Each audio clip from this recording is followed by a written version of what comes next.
Hello, everybody. Welcome to Mystic Mondays. And today we have not one, but two special guests. They are amazing and also fellow Salvadoreñas. That's so rare. I rarely get to meet Salvadoreñas in this community. So I'm so happy to have you guys on. I'm Christina. And I'm Carmen. And we host Espooky Tales together. It's a podcast about Latin American haunted places, myths, legends, folklore, sometimes true crime.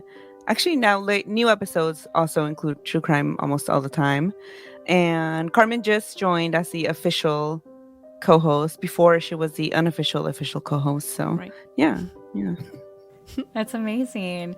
And it's interesting too, right? Because I noticed that you guys as family are doing something that is fun and you guys are very passionate about. How has that dynamic been? Has it brought you guys a lot closer together? Have you guys had like discovery with certain stories? Because I'll give you an example. So when I was a kid, I had like a paranormal experience that I chalked it off as a prank and I just not took the story seriously. But then when I was telling the story with my sister on a live stream, we actually ended up uncovering more creepy details about it. So have you guys ever discovered or dived deeper? Like, how has that dynamic been? I feel like we already talked about the paranormal a little too much anyway. So I don't think any of our like stories, family stories, I know there's things that we'll be talking and then I don't remember a lot and Carmen will fill in the details, but not the ghost stories. Those are always pretty. It's usually the like more trauma, like, oh, our parents hit us, you know? That's the stuff that I like don't remember a lot. Yeah. But ghost stories? No, those are pretty, yeah. Yeah, I feel like we're already really close. And so, I mean, if it got any closer, I don't think that's possible. we'd be like, yeah, the weird ones that dress the same. And yeah, you know the ones. Yeah. We all know the ones. We've all seen them. Wait, did you guys ever dress the same? Like, did your parents ever make you wear like the same outfits ever? Yeah. When we were younger, yeah. Yeah. But yeah, as you get older, I think everyone wants to like be their own person, and so we still dress similar but different. And if we were wearing the same thing, we're like, someone changed. Like we can't be the weird twins that dress the same in college. Like we saw them and we're like, we're not doing that. What was that conversation like when you guys like, I just curiosity, what was that conversation like when you told your parents like, okay, we're our own people? Like, what was that like? I actually don't remember because it was like when we were little that our mom would buy us like matching clothes, like maybe like 4 or 5, the oldest. And then as we got older, at least I don't remember, but my mom said that I used to ask Christina to choose all of my outfits. Oh yeah, I forgot about and that. I guess that would be the conversation where my mom was like, you have to stop asking Christina to choose your clothes and stop doing everything she says because you're each your own person. She was the one who said it, not us. Yeah. So it was a different. Okay, our mom forced us to be our own people. I forgot about that. Yeah. Well, you know, thank God for your mom because you guys were just we would be like weirdos. Yeah. Yeah. What are paranormal experiences that you've had? Like, what's a story that you guys would love to share with the viewer? Well, we have the same one, so it happened to you, Christina. I was just there, so you were just there. Well, like growing up, everyone but us had stories about the houses we lived in. But Carmen and I don't know, we were just like in our own little oblivious world, I guess, because we never saw or heard anything. There was a room that our brother refused to go in. It was supposed to be his room, actually. That's what it was. And he refused to go in there. We would play in there all day. And he's like, no, it's like, that's where the shadows are, is what he would say. He said he saw these shadows. And so we were just like, oh, that's the thing he says, whatever. I never really I don't think I never didn't believe him. I'm sure he's seen something, but I just like at one point I'm like, oh my gosh, shut up about the shadows. Like I'm over it. We were in middle school, so that's like, stop. We get it. And so we were all sitting in my dad's trailer, and he was sitting, I think, across from me, and then maybe were you next to him, Carmen? Do you remember? where I you were think sitting? so because Yeah. if you remember like the setup, it was like you came in and then there was the little table that you could pull out, and then there was chairs you could put in front of the table, and then there was like a longer like sectional type or like a Yes, couch and type that's thing. where you and him were sitting, and Yeah, I was just in a on the table. chair on the other side. And so he was like, "The shadows are next to you," and I was like, "Oh, really? Are they? Are they next to me?" And I was like, "Are they here?" And I was fake punching where the shadows supposedly were, and then he was like, "Stop it! They don't like it when you do that." And I was like, "What are they gonna do?" And then the chair I was sitting on, like I wasn't leaning back or anything, but the chair I was sitting on was like pulled from under me, and I fell on my butt and then his ass looked at us so serious, like just staring at me and said, "See, they don't like it when you do that." And we were like, "Oh my God." And so we just like ran to my dad because this trailer was in the back of it's so illegal, but this trailer was in the back of his shop. And it's where we stayed during the week and it's where he worked. And so we ran to his office and like I tried to tell him, and then he has the saying that he always tells us, always. And he's like, "You need to be scared of the what is it? The living, not the dead." And I'm like, "Well, Yeah. someone just pulled my chair and I'm scared." Like, so yeah, that's My jaw just dropped, as you can see. Well, I want to dissect that story a little bit more. So, basically, your brother you guys lived in a trailer, and one of the rooms in the trailer, your brother just never liked it from the very beginning. Do you think? Oh, that was a separate one. The separate one. Yeah, the Okay. I shadows was in just our like house. followed him. They were Yeah. yeah. Okay. It was Because nonstop for him. yeah, we moved a ton as kids. And so we were in a house in Oakland, but this trailer was in the back of my dad's work. And so we were always like, that's where we were during the day. But no matter where he was, he saw these shadows. Like that house was on 35th Street in Oakland. We moved to a different house, somewhere like on 68 Seminary Street in It was on Oakland. Seminary, yeah. Same story. Shadows, he saw them in the house. We later moved to Modesto, California. Same thing. He saw shadows there too. Like he saw them But he everywhere. also saw an old man in his Yeah. room that would supposedly look in from the window. Yeah. That. What? Yeah. Hold up. So, can you explain that story? Like, explain the setting? What was the man doing? Just staring. So he said that, I don't know if it was every night, but so our brother used to run, like wake up in the middle of the night, or I don't know if he would ever went to sleep because of these things that he was seeing, but he would like run upstairs to our mom's room because he was scared. And I mean, I would do the same if I was seeing the things he was seeing. But yeah, he says that. So his bed was kind of not really facing the window, but it was like on one corner of the room, and then the window was on like the other corner, like kind of, I guess, diagonal. But and I don't know why he didn't have curtains or what. Like He did have curtains. well, for some reason, he says that the old man would look like that, like in the window. But I'm like, yeah, how would you see that if the curtains were? I think they were light curtains, like Oh yeah, they were. They were like sheer. white, like sheer. Yes, there Yeah. you go. Yeah, which is ew. Very Yeah. creepy. So creepy. So you're saying that he would experience this, and he was in middle school. Did he experience this after middle school into his adulthood? Probably, yeah. Yeah, He still has. I think he got used to it at some point. But yeah, I remember we'd be driving, and he's like, "Oh, there's something in that cemetery there, like leaning over." And I'm like, "Don't fucking tell me, like, please." He moved near me because now we're in Washington and Carmen's still in California. And there's a Burlington in where we live, and we would go together. And I'm like, "Have you heard like our mom say something weird about this Burlington?" Because I heard like we were walking together in the parking lot with my mom, and I heard like a disembodied laugh, and I was like, oh my god, what was that?" And my mom was like, "Stop, like it's over, like get over it." And I was like, "What do you mean? Like someone just laughed by my ear?" And I'm like being all dramatic like I do, and she's just like nonchalant and chill, like, "Come on, let's just go." And I'm like, "How do you expect me to move on from this?" But she did, and so I had to.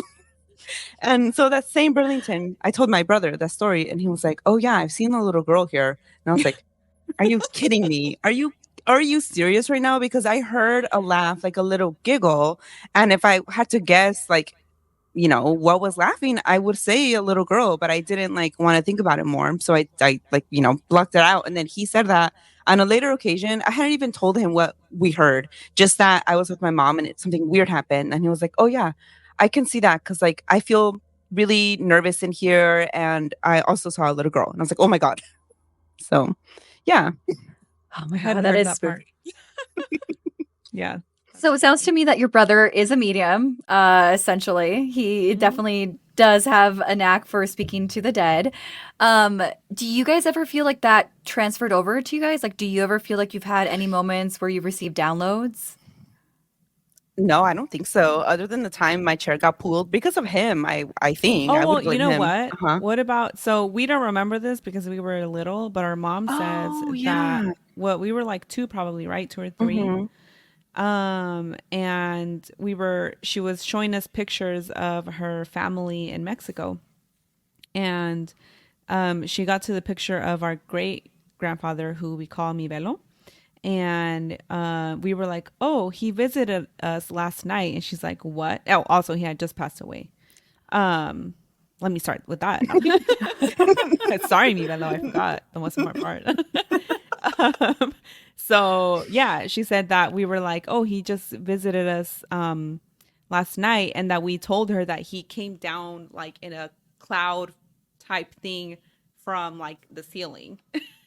And that he read us stories. No, I don't think, because he couldn't read. He was telling us stories, um, talking about, I don't know, about his life in Mexico and stuff like that. And I know that she has like specific things that he talked to us about, and it was like more beautiful, but I don't remember it anymore. Right, me neither. Um, Not even when Wow. she retold us or whatever. But yeah, there was that time, and he had just passed away. So she said that he visited us, and I think really that's the only time that we ever saw something like actually saw Wow. something. You know what's interesting is, well, there's two things I want to talk about. Well, I'll talk about this because it's the most recent one, but the cloud thing, I've read in other, like Reddit. I even have some like books from like the 70s, like it was like a magazine, like a paranormal magazine type of thing. They talked about that, how they see like a cloud or like a little opening window, and it's like the deceased saying goodbye. So Mm-hmm. this Wow. is like not just like unique to you guys in that respect. But other than that, like that story gave me chills. Like, because how would you know? Like, how would you process that? You guys are 2 years old. That's very compelling. Um, well, the other thing too that I also wanted to bring up is the shadow people thing. I know I had Aiden on here and we were talking about shadow people, and one of the things I always like to talk to people about is that there's this misconception with shadows and how people think that shadow people are evil or they're just low entities. Like, have you heard of that phenomenon that shadows are just not good to see? I assumed when I heard about the shadows from my brother that they were like scary, like dangerous things. So, And because they pulled my chair, I also right. assumed But that they were mean. in their defense, you I were was like, annoying them and you yeah, were being very annoying. that is true. That is a good point. Because now that I've, like, have had a spooky tales and we've done like a couple episodes where people have sent in their stories, they don't always seem bad. There's some like really good stories where sometimes there's just like a sign or a symbol, like this is a dark time for you, like this is why we're here, like, or I've even heard of them being like angel type things. So I don't Oh. know. That's interesting. Yeah, because like, I was telling Aiden this, I said, well, I feel like shadows, and not always, right? There could be a number of reasons why they appear in shadow form. But one of the things that I found most commonly is that they cannot fully manifest because it takes so much energy for them to even like have any energy to do anything. So the fact that like they move the chair on you, like that's a lot of energy. Like I'm kind of not surprised that I they must show. have been very annoying because yeah, they were like all the energy we have, we're using it right now on this pitch. Like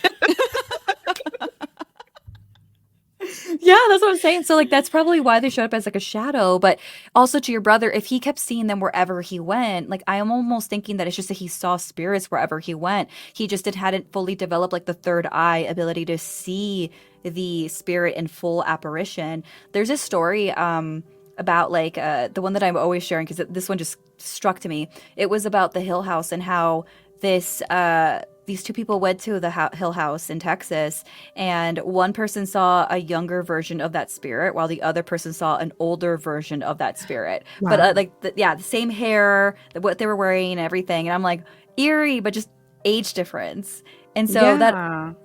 Yeah, so that always stuck to me too because it's like I also think that spirit sometimes just manifest in a way that like our mind can comprehend too. That's so And so interesting. It sounds like it's personalized. yes, Like a personalized sighting. That would make Right. sense because him and my mom both have like always seen so many like entities, and no matter where they go, my mom would be like, "I have a weird feeling in this store," and I'm like, "Oh, okay, oh, I don't." And then you're and like, and and don't tell me so more about it. yeah, and I don't want to know actually. No, and I think they have the same gift. Like our dad Yeah. also has stories, but not nearly as much as our mom and my brother. And it's weird because they also look alike, even when they oh, were kids. Like, or when he was a kid, there's a picture of our mom, and she has pigtails. And if you cover her pigtails, it's our brother. Like, there's no like if you showed that picture. Actually, we did show that picture to his daughter. We covered her, my mom's pigtails, and he's like, "Oh, it's my papa," and it's like, "No, that's your grandma," and because they look so alike. So I'm like, it has to be a thing with them, and that they see spirits, and they also look alike, and we don't see anything, and we don't look as much as like alike as they do. So I don't know. It's weird. interesting. That is very, very interesting. I can definitely feel I can definitely attest to that because I feel like for me and my mom and my sisters, I feel like I have obviously the most that's into the paranormal and in like the other supernatural things and ghost stories. And I feel like my mom's side of the family is very much like that. But I mean, it's a little bit different. We all look alike. But my sister's a dreamer. My mom's a dreamer. And then my other sister is not much of a dreamer. She's like in the middle, like she kind of believes, but kind of doesn't believe. And then I'm like, no, I'm embracing all of it. So it's All interesting. in. Yeah, exactly. So, speaking of, paranormal experiences and your family and all that, I know that you guys are mixed. You're half Mexican and half Salvadorian. Um, and so you guys have had a great combination of hearing lovely urban legends from Mexico, but also lovely scary stories from El Salvador. What have been like this out of all of those urban legends and ghost stories that you've heard? What have been like your favorite? Like, what are the ones that really give you the chills and you would like to see people talk about more? I love the story of El Cadejo. That's one of my favorites, just because I feel like, I mean, there's like these big black dogs that scare people all over the world. But like in El Salvador and I think Guatemala and Honduras, it's the same thing, El Cadejo. But like, you go up a little more and you get to Mexico and they don't know what El Cadejo is. It's not a Oh, thing there. But El Cadejo, it has different like origin stories. So one of the versions, because there's I think I want to say like three that I know of for sure. But one of them is that there was like a man, he's a farmer, and it's like I don't know, probably like colonial times.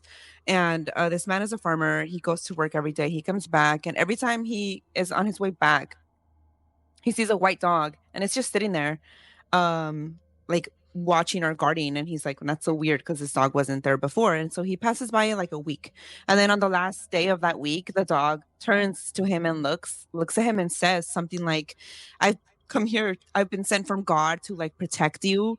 And the thing that I was protecting you from is gone, so I'm gonna be going now. And the guy was too stunned to speak. He's like, "What? the This woman was dog too just sad spoke to to me." speak. And so that's the white Cadejo, but at the same time, there's the black Cadejo, and that's what the white one is, like protecting people from, because the black one is supposedly either like the devil's dog or the devil itself. It's got red eyes, it's big, it's shaggy, uh has like a chain around it you can hear when it's walking, and like if you see it, the only thing that can save you is the other Cadejo, the good one, and it's also white, which is I don't know, it's a little iffy there, but that's the one that can save you. And it also the white Cadejo protects you from La Ciguanaba, which is another legend from El Salvador. Oh, So I don't remember that. yeah, Well, she's my favorite legend from El Salvador. I do love Ooh. her. So actually, now that I have you guys here, because I remember I did a story. Actually, no, I don't want to. I don't want to. Let me pause for a second because you mentioned the whole like white cadejo and the black cadejo. And it's interesting because we were in Denver not too long ago. We met at the True Crime Podcast Festival in person, and Riverdale Road has an urban legend very similar to that actually, where it Really? comes from the indigenous people. Where if you see, like I think it's like a white coyote versus a black or brown coyote, like you have like that's a bad or good omen, and so you want to stay afar from that. And crazy because we didn't get a Wow. chance to go to that, but Interesting that you're bringing that up because it reminds me so much of that urban legend out there. I didn't know that. I've heard similar, like from indigenous folk stories and stuff like that, where there's like some kind of good and bad, like whether it's like a spirit or like an animal. And Mm-hmm. I don't remember if they're always black or white, but like it's like a thing, like a Wait, why theme, did I it skip guess. Mexico? Just skipped Central America, skip, and then United States. Yeah, because I don't know of any Mexican stories of like a white and black like animal that's good and bad. But there are like, black horses with like, like el charro negro or el jinete negro, same thing, really. And there's people that say there's like stories of big black dogs, but they're usually like something else in Mexico. It's usually like a shape-shifting creature, like, oh, that's a nahual. Mm-hmm. That's why it's a big black dog, or like, oh, that's a werewolf, like straight up. So, but in El Salvador, it's specifically el Cadejo. Wow. No, thank you for sharing that. I did know about the Cadejo, but I didn't know like the connections with the Siwanaba in that respect. And it's interesting too because for people that are wondering, oh, the dog, this, yeah, there, like you were saying earlier, there's urban legends with a demonic dog in different parts of the world. I know Black Shuck, I think in the UK is their version of that, where like there's actually a church that has like these like claws on the church door from like when the dog broke into the church and like scared people off or something like that. Oh. No other door intrigue will ever be as interesting as this church's door entrance. This is the entrance to the Holy Trinity Church of Blisburg, England. While it's true that this door may have some aging marks to it, they're not just any marks. You see, on August 15th of 1577, during a thunderstorm, a beast broke through while people were congregating. It was said that this beast ended up killing a man and a child. The remains of that tragic day is the markings on the door. You see, Blackshock left these markings as he was leaving the church forever ago. And it just reminds me so much of what you're saying, where it's just like there's this is eerie how there's like the demonic dog all over the world. And you said it in the panel, and I love that you said this. You said that there's more to it than just a scary dog. It really goes back to colonialism and when they were colonizing people in El Salvador and in Central America. Um, but why do you like the La Siwanaba? What can you share a little bit what the Siwanaba is and what do you like about the La Siwanaba? Well, they say that she goes after, and I'm not really good at remembering anything. So like You're I good. know Christina remembers her her like origin story or whatever. At least I think that you do. But I Me know too. that she like goes after like drunk men or like cheating men, and that's really what I love. And that is why Also, Carmen she's is so her fan. confident with her long boobs. That She doesn't care I about the clapping sound that they make. She doesn't need a bra. And I just really love the confidence. when I first read that about her, that she's coming because she's running and you can hear her boobs clapping together. Oh my god, the I could not stop laughing. In a way, like, and I meant to ask you guys this. So I, I feel like La Llorona and La Sihuana have so many similarities, just different names. Is that correct? Because like I feel like that's something that I grew up kind of understanding, but as I got older, I started to hear different variations. So what is your take on that? Yeah, I would say it's the same type of like what are they called? They have a name, like a scorned woman spirit. Okay, Like that's what I was these about to are say. everywhere, all over the world. So like La Llorona is obviously all over Latin America, including El Salvador. La Llorona's there too. So La Ciguanaba, it's another version of the same type of story that is told everywhere. But to me, they're not the same thing because they have very different origin stories. Like I think the one we all know about La Llorona is that similar one where she has her children and she kills them because the love of her life leaves her, and now she's cursed to haunt rivers and creeks, seeking the children she killed, and she's crying out for them, ay mis hijos, ay mis hijos, um just like that, ay mis hijos.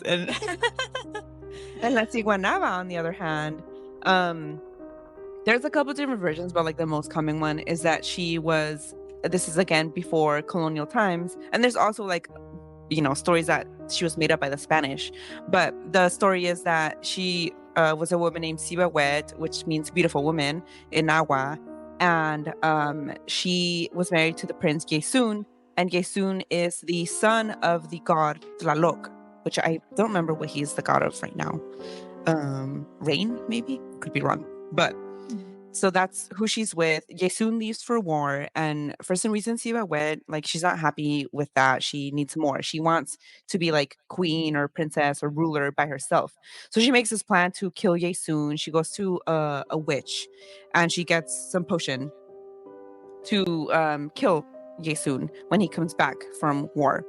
And when he comes back, they hold like some sort of like celebration party, and then she gives Yesun this potion in the middle of the celebration. I don't know if she just wanted like the drama of it, because she could have done it in private, but she didn't. And but then something goes wrong with the potion, and he turns into a giant monster, and then he has to be killed by like all the guards. And it's a big scene. And then Tlaloc finds out that, Siwa Wet was the one who did this. And so he curses her, and she's no longer a beautiful woman. He takes that from her. Now she is going to have the face of a horse, and she is cursed to, live for eternity. But at the same time, her poor son is out here catching strays because he gets cursed too. And that's Tlaloc's grandson, but no. So he curses poor the Cipitillo is his name. So he curses Cipitillo. He's also going to live forever. And he basically only lives to like, not annoy, but like play tricks on people. Like he's like an elfster type thing. And so he is never going to grow. He's going to be the size of like an 8-year-old, basically. His belly is distended. Oh, because on top of everything, Siva Wet didn't take care of Cipitillo. She was out here cheating on Yesun while he was out She in was war. a little neglectful. She was a little neglectful, yeah. Just a little. Because his stomach is distended because he eats ashes to try and feed himself because she won't feed him. Wow. So he's always depicted with a giant belly. His feet were turned backwards. He's got, the little pointy hat. And he is, whenever there's stories of Cipitillo, it's that he was seen eating ashes, or like you go into, because back then they had the kitchen stoves that you had to put firewood into it to get it going. And so if you went into the kitchen the next morning and there were ashes everywhere, it's because the Cipitillo was there. And so he's out here, roaming around, and so is the Sigunaba. And she's like roaming the rivers, and she's cursed to not hunt, but I guess like lure men to their deaths, or they go crazy when they see her. And yeah, that's the story of Lesigunaba that I'm most familiar with. Oh, thank you for sharing that. I've never heard of that, the background origins of La Siwanava in that respect. I've always just been like, it's La Llorona. I'm like, okay.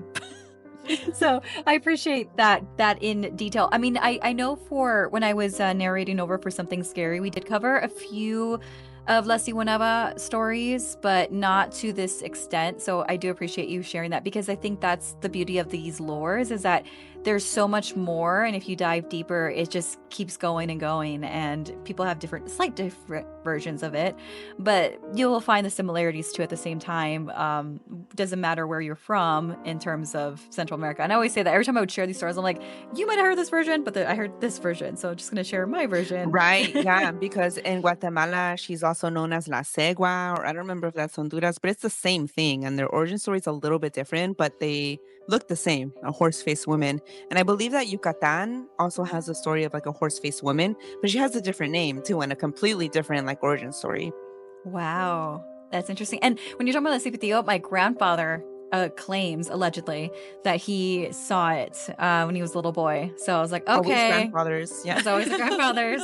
I was like, I wonder what you were doing that day. But right. So one of my favorite Salvadorian urban legends is La Carreta Chillona, or better known as the squeaky wheel or the wailing carriage. It has different names, however you translate it. And my mom claims that she heard it in the middle of the night. So, I'll plug it in the story here. So basically, my mom was a very young girl in El Salvador, and she lived out in my family lived out outside of the capital. They lived out in the boonies in the countryside, you would say, more or less. And I remember that she was telling me that a lot of things kept them up at night. Like they would have the machete, like every Salvadorian family does, because there's creatures out there. Yes, the infamous Salvadorian machete. So, so they would, obviously be alert for any animals. They even had a lot of dogs because they wanted to alert off any predators and stuff. And they were also farmers. And so, anyway, one night though, as the sun was setting down, they heard this wailing, like something was crying out in the middle of the night. And so everyone started to freak out. My grandparents, her parents, told her to stay away from the doors, just, stay close together, ignore it, everything will be fine. And they started to hear what sounded like a carriage approaching closer with the wailings. And she claims that she heard like the roof tremble, like something was walking up on the roof. And for those of you guys, if you've ever been in El Salvador, some houses have this interesting architecture where the roof isn't really necessarily connected to the house, if that makes sense. I don't know if you guys have seen that architecture where it's like there's this big. For me, it freaks me out. My OCD with bugs. Yeah. Like, hello, why is this here? Like, okay, Steal it now. yeah. So, if I remember correctly, I know she mentioned that now that I'm telling the story. I think she said she saw like something like move, like climb up there, but she was so scared that she couldn't see very well. But they, again, kept away from any opening and they were hearing the wailing. And eventually my mom got curious and she was trying to tiptoe closer to like either the window or the opening. And my grandmother grabbed her. She's like, don't look at it. Don't get out there because it will take you. And that just freaked me out because the idea of like something wailing and crying in the middle of the night and you're hearing a carriage, and the idea is that the carriage is made out of bones. And I know there's different variations of it, but some people say that there's like these invisible horses. I've never heard that version. I just hear it's just a carriage made of bones. But it is a creepy thing. And then when I looked into this is like it came from like an epidemic of the 1800s. The how do you say it? Cholera epidemic. So people think it comes from that. And there's also like the infamous story of Terencio Perez, who the colonizer who took basically like resources and learned natural herbal medicine from the natives and didn't give anything back. And then he was punished to basically carry or push the carriage around. So that's the curse. And I think these stories just have such interesting roots, whether it's La Cibonava, La Carreta Chillona, El Cadejo. These are all from like colonial times, colonization. And it's so fascinating to see how these stories have lived on since then. And in a way, it just kind of goes to show the gravity of the stories that people would tell to keep somewhat of this remembrance alive, like how tragic some of these things were, whether they were ghostly urban legends or rooted in reality that's a lot more tragic than what we're being told. Right. And to go back to I don't remember if it's cholera or cholera. I think it's cholera now that I think about it. Cholera. Yeah. Cholera. But that is like it's also in Mexico, and it's because it was the same thing, the epidemic infected everyone, but basically there was too many people dying, so they were collecting them in carts. And so the memory of the cart and people being, collected in carts persists, even though, obviously people are not, dying in that amount where there's a cart that needs to collect them. I mean, so it's like so weird to see that story is everywhere. But even in Nicaragua, it's the Carreta, and it goes back to even before cholera. There's a version that's tied to like the cholera epidemic, but also again back to colonial times where the Spanish were going around enslaving indigenous people, and they were going from like pueblo to pueblo in this cart and putting them in the cart, and people that were taken by the cart were never seen again. And so this memory of a deathly cart, it persists, and it's just fascinating but also sad. Yeah, it's really sad, and it just goes to show like how generation we're being told these stories. And I love that in the panel you talked about that, where these stories have deeper meanings. And I always say this, like ghost stories, urban legends, they're history, and it really is so important who tells these stories, because I feel like it could only be like you guys or even myself where we are going to take the care to really dig deep into these stories rather than the superficial level of what it means and be like, oh, it's just a bantam dog, and then move on. Right, yeah. Okay, cool. So speaking of like impact across generations, we're now going to segue into the like things about twins and reincarnation and all of that stuff, because sometimes they say that trauma is affected with reincarnation and family. Like you guys were talking about family, your mom and your brother, how much they look so much alike and they have the same ability to tap into the supernatural and the otherworldly. And so I think it's a good segue to talk about that because you guys are twins. And I'm like, what better story to tell than that of the Pollock twins? So let me read the summary and then I will ask you guys a couple of questions throughout this. So, in 1957, in a small town of Hexham, England, 11-year-old Joanna Pollock and her younger sister, 6-year-old Jacqueline, were tragically killed by a driver under the influence of drugs. The driver, a local woman who had been separated from her own children, intentionally hit the girls along with their friend, Anthony, who also died from his injuries. Following the deaths, the girls' parents, John and Florence Pollock, were devastated. John, a devout Catholic, believed that Joanna and Jacqueline would be reincarnated as twins. Although Florence initially rejected this idea, despite the odds and the lack of family history of twins, Florence gave birth to identical twin girls, Jillian and Jennifer, on October 4th, 1958. So before we proceed this, have you guys ever encountered any cases or stories where people remember things of the past in terms of reincarnation of past lives? Because like, there's just no way that they would know this in this lifetime. I wouldn't say like personal ones. I know there's a Mexican radio show that I'm obsessed with called La Mano Peluda. It's been going on for years. And there was a story where someone called in about their creepy ass little kid. His name is Alex. And in the story, I think he's like 8 or something. I don't remember his age, but the guy's like the father of this, little kid. He's like, he knows things he shouldn't. He tells us that his we're not his family, we're not his parents, that he's actually from this other town. And so we went to the other town and then he showed us the graves of his supposed parents and how he died. He said he was on horse and he fell and he hit his head. And when we talked to the family of this person, that is how they died. So like how would he know these things? So like I know there's stories out there and they're so creepy to me, but also Yeah. fascinating. But like I've never personally had experience with it, but just hearing things, it definitely is strange. Yeah, definitely. So we know that reincarnation, there's stories around the world, which is just kind of compelling in a way, especially because when younger children that are not supposed to know these details of tragedy and trauma come up and starts telling these stories, and then they're fact checked, and then they go, like you said, they go to the town or they read about it and they find evidence. Like it's kind of hard to dismiss that, right? So, going back to the story, the twins had different birthmarks, with Jennifer's matching those of Jacqueline's birthmarks and scars, and as they grew older, the twins displayed knowledge of Hexham and specific landmarks despite never having been there, like you were saying in yours, the Mexican story. They also identified their late sister's toys and divided them exactly as Joanna and Jacqueline did.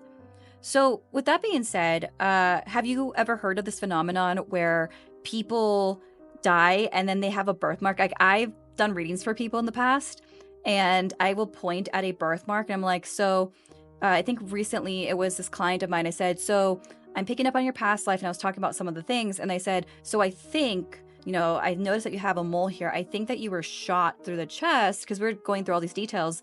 And she said to me, you know what's scary? She's like, I'm so scared of like my heart or anything being checked. She's like, I don't want to do anything regarding my heart or hearing a heartbeat or anything like that. And it's interesting that you're mentioning my past life and maybe the mole might be connected to that because I don't want to hear any of that, which is eerie to think about. What do you guys think of birthmarks and reincarnation?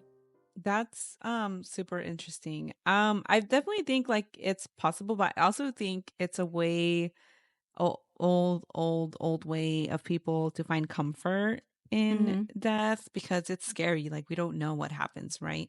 Yeah. And I think that it could be comforting to think, oh, like you'll be reincarnated into you know, another Yeah. life. But yeah, I mean, there's stories out there of things like that I don't know. I believe it. Yeah, I mean, like, for one hand, I can see why people, like, believe in reincarnation because it could definitely be comforting, but then in the case of, like, the story you're telling me about La Mano Peluda and the little Mexican boy and talking about his past life, like, it's hard to dismiss that, and you kinda wanna figure out, like, how? How?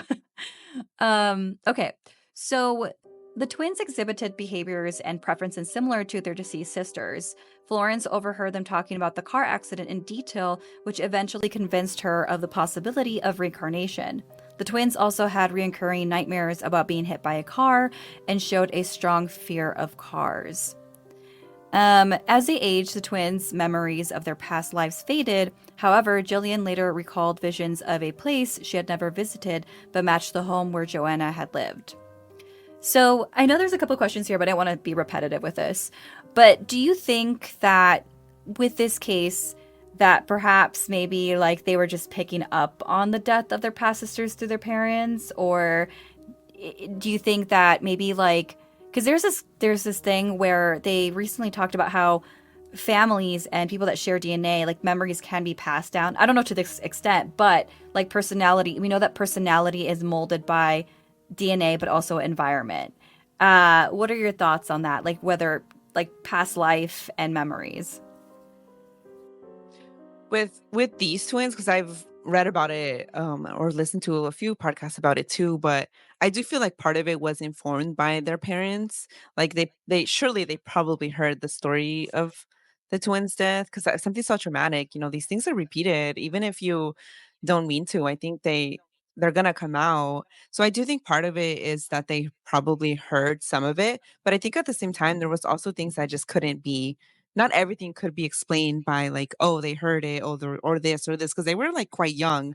So they could be Mhm. just like subconsciously picking up on it too, which I do think is like it's very possible. As well as like you were saying,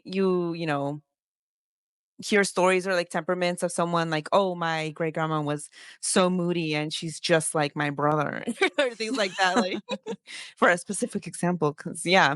But yeah, no, I do. So like part of it, I do think part of it was true what the twins were experiencing. And I think part of it was also that they were also being informed by their environment. But I think like both things can be very true. Yeah. Yeah, definitely. Do you have any thoughts, Carmen? Or No, I was gonna say literally the same thing. okay. Twins. Ding.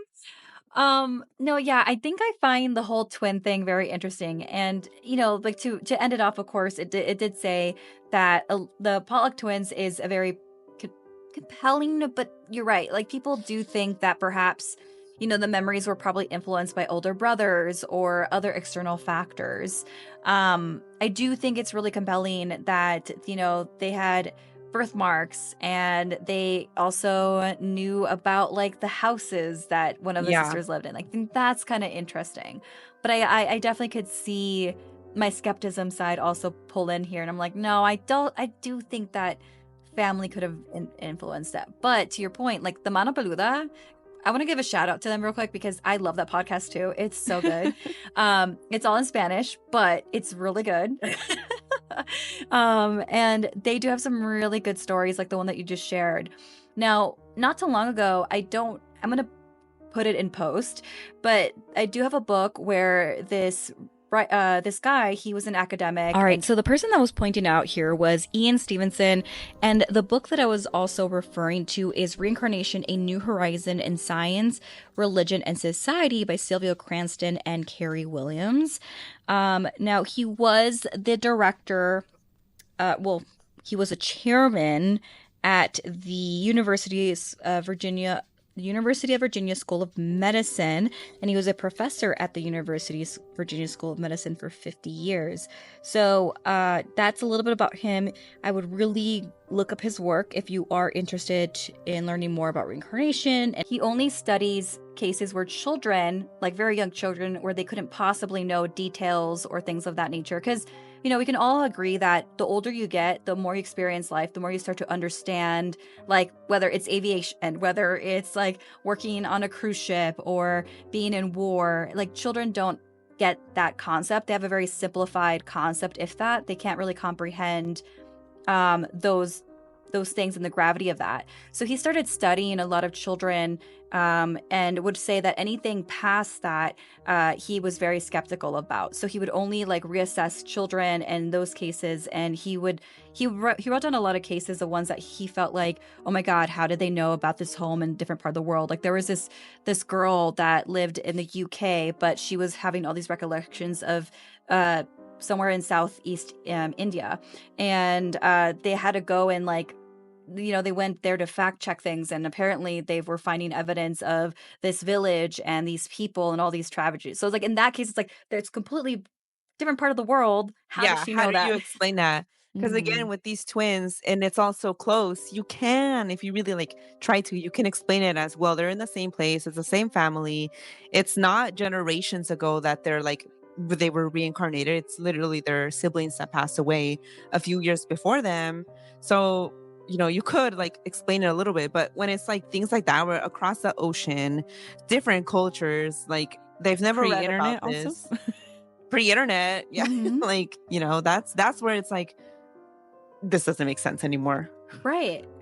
So it's just in those cases I do find them compelling, but in other cases, like, there's I don't want to speak too much on it because I don't want this, if they ever find it, I don't want them to get offended.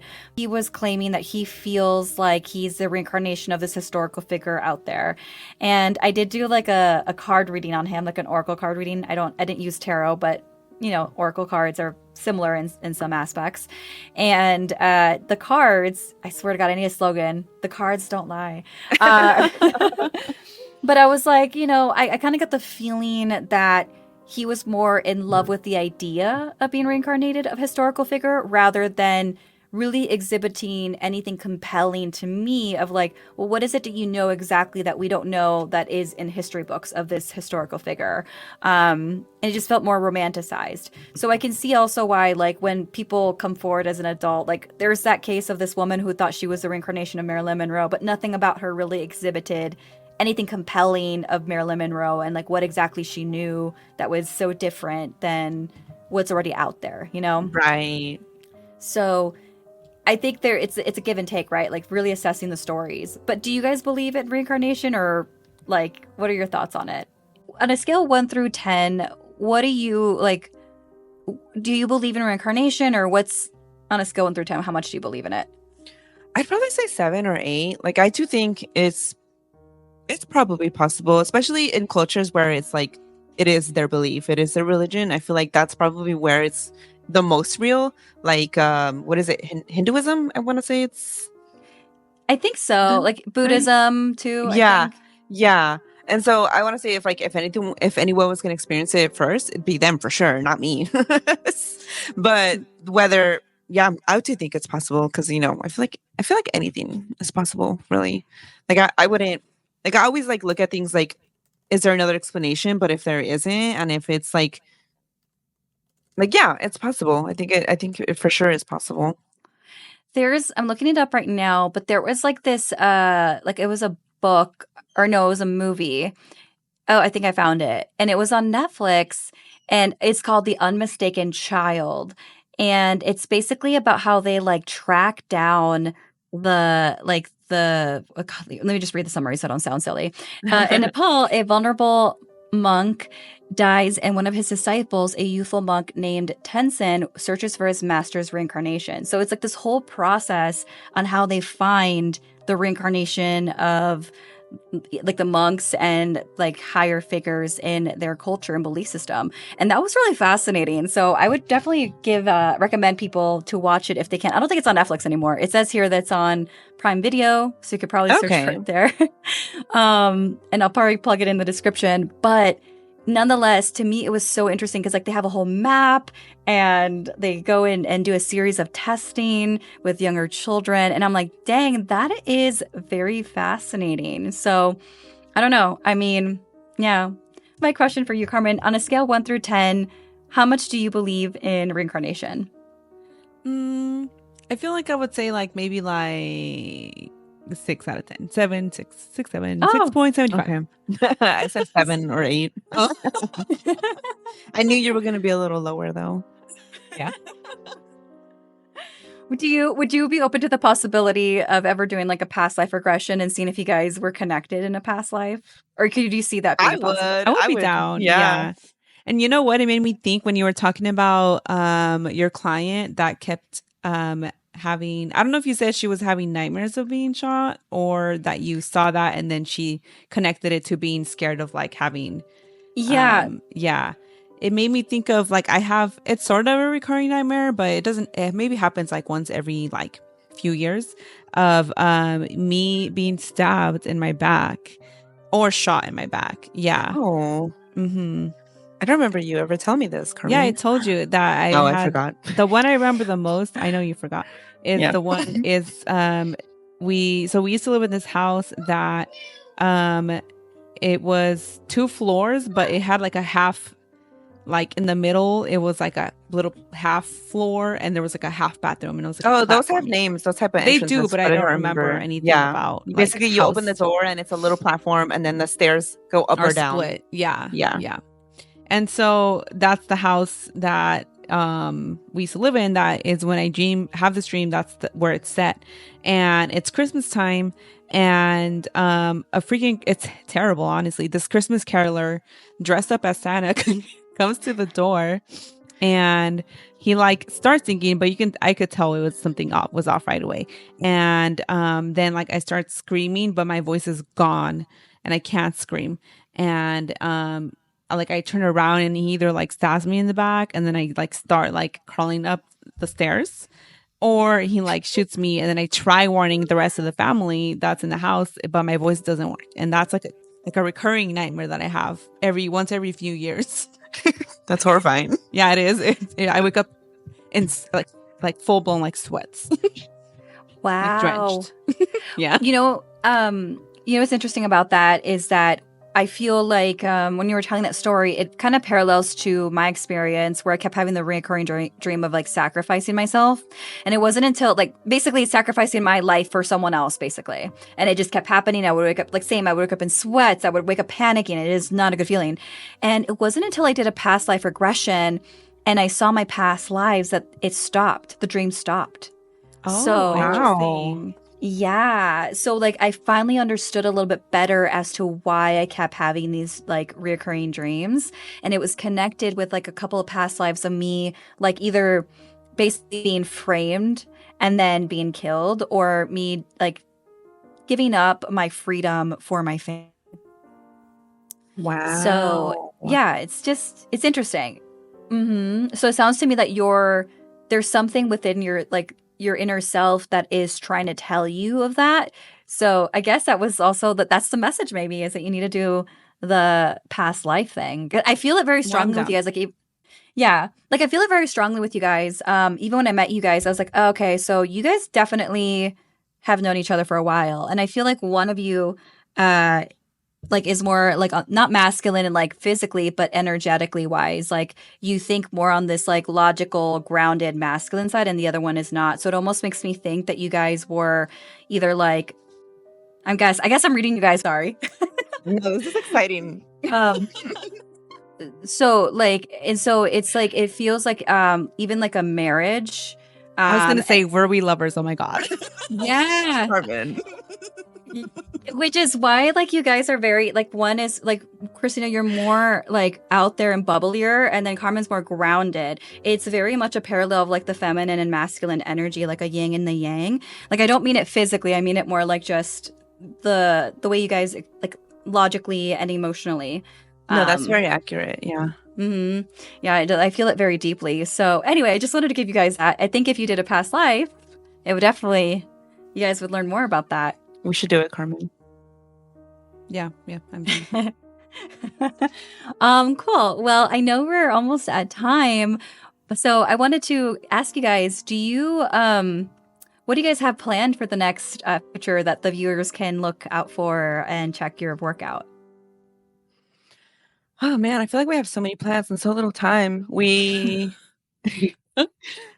let's see. We have book club episodes coming out soon. We just read Vampires of El Norte, and we're finally going to record that. We're also going to start doing a once a month, maybe all in Spanish episode of stories we've already talked about, but just so we need to practice our Spanish. And so everyone else, like listeners that also want to practice their Spanish, that too. And then, I don't know, just more, I mean, obviously on normal episodes as well.